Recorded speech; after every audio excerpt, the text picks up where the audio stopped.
Hey guys, and welcome back. In this video we're going to be checking out the PS4 2.50 Yukimura update and how that goes together in conjunction with the recently released 3.50 PS Vita update. So this video will specifically be about the remote play, the 60 frames per second remote play that the two updates in conjunction allow. And this won't be an exhaustive list of all the features, the awesome features that they added. They added a lot of accessibility options for bigger text for disabled gamers and stuff like that, as well as a suspend and resume system on PS4. But I won't be getting into that. This is just to show off and to test how well the 60 frames per second remote play works on PS Vita. So of course, for those of you familiar with Vita, all you have to do to start remote play is head over to the remote play icon right here and head inside. Now, you don't have to change anything on the PS4 end in order to enable 60 frames per second remote play. It's all done on the Vita end. So what you're seeing now is a direct feed capture of my PlayStation Vita as usual. So you're going to want to hit the button on the bottom right and bring up the settings. In the settings, you're going to see change PS4 system to connect to for remote play, video quality for remote play, and restore settings. You're going to want to hit video quality for remote play, and then it says frame rate. So set the smoothness of the video for remote play. Try high when you have a fast connection on the PS4 system. However, if you select high, the gameplay recording feature of the PS4 system will be paused while using remote play. So I've already selected high. Standard is how it was before, so at 30 frames per second. Selecting high, the only downside that I see so far is that it doesn't allow you to record PS4 footage, because I think there's a little taxing on the PS4 to send out a high quality stream over to PS Vita as well as record it on itself. So I think it kind of disables that to add the extra power, which gives it a better frame rate.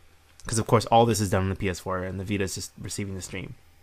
So I'm using a direct connection. I'm not connecting over the internet. I'm using a direct connection, and I'm also very close to my PS4. So keep that in mind as you're looking at the performance here. So let's hit remote play. So of course it says searching nearby. Wonderful. Checking the connection environment. Great. And good to go. Okay, so the game I wanted to load up was Call of Duty Advanced Warfare. So right away, what you should notice on the screen is that there hasn't been, and what I've been worried about was there's going to be a sacrifice in visual fidelity. There's going to be like some weird resolution disparity. That has not happened at all, and the lag seems to be exactly the same, maybe like a millisecond of lag between button press lag. But as you can see here, it's running at a solid full 60 frames with no compromises really. So I'm just gonna get by this part in Advanced Warfare just to show you guys that it's actually running pretty well.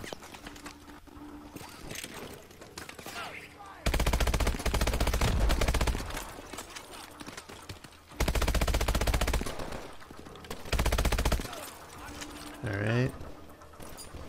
Let's toss that threat grenade there. Let's get rid of these guys.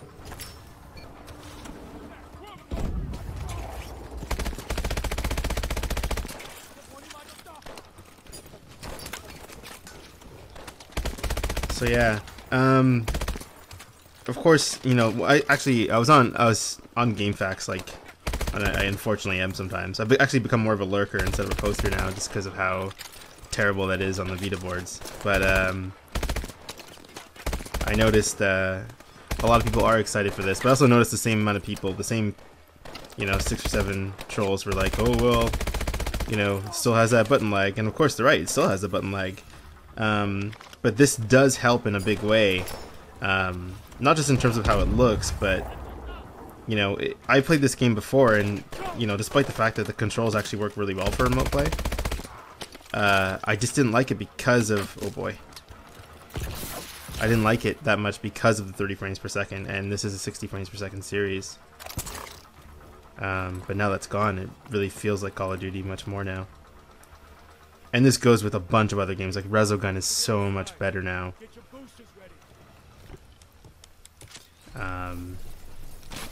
Same thing with Ground Zeroes.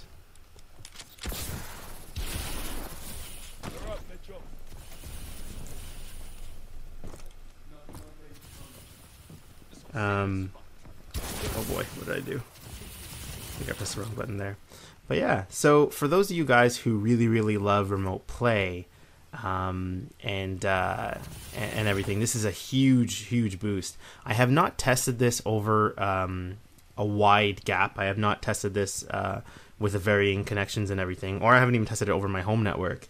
But I will say with a direct connection, at least when you're in the same room, it runs at pretty much a flawless 60. I haven't noticed much audio skipping or video skipping or frame skipping at all. It looks really nice. And you haven't lost anything in the transition. There's no, they didn't sacrifice video quality to get the frame rate up, which makes me wonder why this wasn't available in the first place, because PS4 can clearly handle it, so I don't understand what the deal was. But anyway, either way, Sony did a great job with this.